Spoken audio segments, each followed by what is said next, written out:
Chapter 4. Now that we've looked at some of the reasons for going international, we've examined whether or not your company or a company that you find interesting is ready to go international, and how that company might classify their products, now is a good time to put yourself in the role of an international business executive and examine what markets might be appropriate.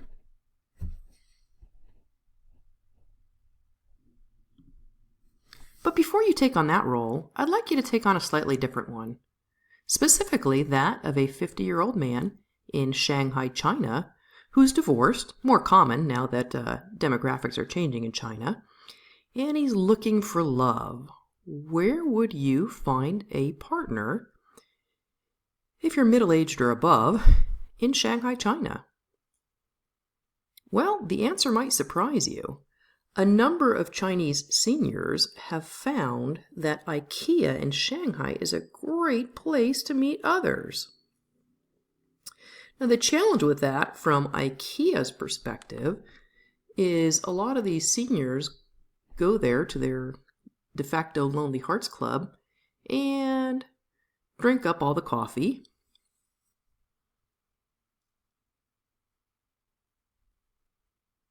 without buying furniture. So if you're IKEA, does China make sense as a market? Let's look at India. Until very, very recently, India was extremely challenging for, well, frankly, for most foreign companies because they required 30% of products sold to be made in India. So you can imagine how this would impact a company like IKEA trying to sell the products in the photograph because, first of all, they'd have to find them. That is loosening up, so you could say that political legal issues in India are making things a little bit easier. So we'll look at choosing foreign markets, and we'll look at a little bit of examining previous experience, and then move on to looking at proactive indicators. I think it's very helpful to think of it as a funnel. So let's look at the most basic level of analysis. Does the market have a need for your product? Then move on and look at the demographics of that market to see if they make sense. Then the economic and financial factors. If there may be enough people, but let's see if they can afford your product. Then the political legal environment, cultural factors, and then, not quite last, but almost last, examine the industry. And then last, of course, you want to have feet on the ground and visit the market.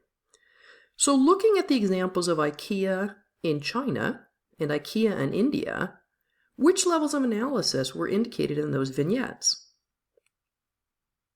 So you're right, we indicated that China has changing demographics, and you could argue that there were cultural variables there as well. And India certainly has a changing political and legal environment as Modi reaches out and tries to gather more foreign investment. But doing a thorough analysis means looking at all of these variables. And as I said, I would argue that it makes sense to look at them in order, starting with the need. Why? Well, let's look at another company that went into China. Specifically, I'd like to look at Home Depot. They looked at China, they looked at the demographics and said, wow, this is a huge market. They've got a growing middle class. Let's go into this market. And so they did. And they failed spectacularly. And you might say, well, why? The demographics are certainly in place. Well, think about China. Think about Home Depot. Who does it serve? Have you ever used Home Depot? I have. I've used it to purchase paint for do-it-yourself projects, hammers and nails. But would somebody in China be doing do-it-yourself projects? Why would they want to do it yourself when they've got so much cheap labor? So that was a large reason why the need just wasn't there, and Home Depot ended up exiting the country. So some things to look at in terms of needs potential. Past leads and sales for sure, competitive behavior, domestic trade shows. You could look at what the experts have to say. You could also examine trade statistics. So let's look at some of these options in a little greater detail, specifically the International Buyer Program. And I'm showing you what that looks like. That is a fantastic opportunity to meet international buyers that will come to the United States because they're interested in your industry. So I'd invite you to click on the link and look at the International Buyer Program a little bit more closely. It may be of use to you. Another opportunity that may be of use that's closely related is I'm including a video on making international sales without leaving the US. And in the interest of time, we're not going to look at that entire video now, but I'm including a link for you so that you can take a look at it. And then last but not least, I'd said that there is good trade data available. Depending on your industry, you may want to take advantage of some of the statistics available to you on export.gov and see, has your product been sold in that market previously? Now, if you're a Hoover and you're looking to sell vacuum cleaners in a market, it makes a lot of sense to see, is Electrolux in there? And if so, how many have they sold? However, let's say that you're going into a tiny little country like Lesotho and vacuums are not commonly sold. You can't find those statistics. So in that case, you might think about a substitute product. What would be a good substitute product for a vacuum cleaner?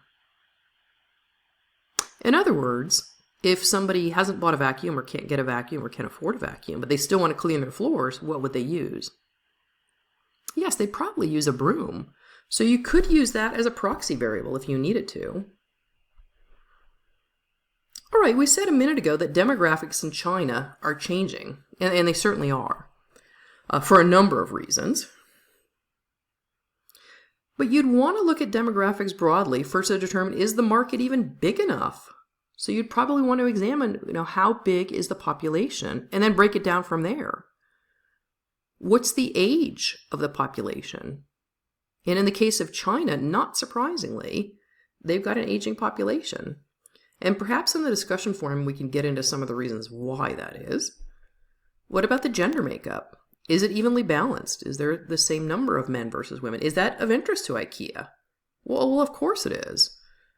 Certainly both genders shop at IKEA, but I think you can safely assume that a large portion of that are females. So that's worth looking at. What about literacy rates and education levels? Will you be able to use the same marketing that you use in your home country, in this case Sweden if you're an IKEA, in a market with lower literacy rates, or would you have to adapt that? Would education levels impact your employment, your labor force? Well, of course they would. So where would you find this type of information? And there are a number of resources, but in the interest of keeping things relatively simple for Chapter 4, we'll expound more in Chapters 5 and 6 on market research. But for now, I want to introduce you to one really, really good starting resource. And I say starting resource because I want you to start your research here, but not end here. I want you to look at other sources. So for right now, I want to introduce you to the CIA World Factbook. And the interesting thing is, we may not trust the CIA for a number of reasons, but they do compile very reliable data. So it's an excellent source for initial research. And I've got India up, but let me show you how you would select a country. Just click on the drop-down menu. And when we chat in the discussion forum, you can click on China and examine that. But for now, we'll look at India in terms of demographics. So what I'm going to do is I'm going to go to People and Society. And this is going to give me some of the demographics that your author talks about. So if I scroll down, I can see the population as of July 2015. So the other good thing about the CIA World Factbook is that it's very up to date, which is nice. And you can see that they've got, wow, what a huge population. And in fact, this is kind of nice that you can see the comparison to the rest of the world. Where does India fall compared to the rest of the world? Well, it's number 2. And I'm sure you can guess at what number 1 is, right? Number one, of course, is China. And as I said, we'll examine China a little bit more closely when we do the discussion. But for now, let's look at India, and let's break down the demographics a little bit more. Because yes, that's a huge population and worth getting excited about. But I think we need to break it down a little further. So let's look at how that population is spread out. And it looks like, in terms of age, the bulk of the population is 25 to 54 years. And you might say, well, what's the relevance of that? Well, there's a huge relevance. If we compared that to a country like Japan, India has a relatively younger population. So if you think back to marketing classes, intro to marketing, they say, well, where is your demographic in terms of stage of the family life cycle? Where are they in terms of age? They're going to be a very, very different set of products that people buy at different ages. Case in point, if you're a Burger King or McDonald's for that matter, your sweet spot is males between the ages of 17 and 35. So the types of markets you're going to be looking for are those that skew relatively young, that have a large population of young people that can eat your hamburgers. Moving on, you can see lots and lots of stuff. Oh, we could talk forever about this, but we won't. So moving on, some of the other things I want to point out are things like the sex ratio. And this is worth, I'll let you do it on your own, but comparing it to the United States. So in India, 1.12 males are born for each female. In other words, it's not a 1-to-1 ratio. And granted, in the United States, it's not a 1-to-1 ratio, not a perfect 1-to-1 either. There's slightly more, without interference, there's slightly more males born than females because males tend to die more readily in infancy and childbirth. But you'll notice that 1.12, that's a fairly striking discrepancy. I'll let you look at China's and we can talk about that and talk about some of the implications for it. So going down, you can see that there's a really, really rich body of demographic information.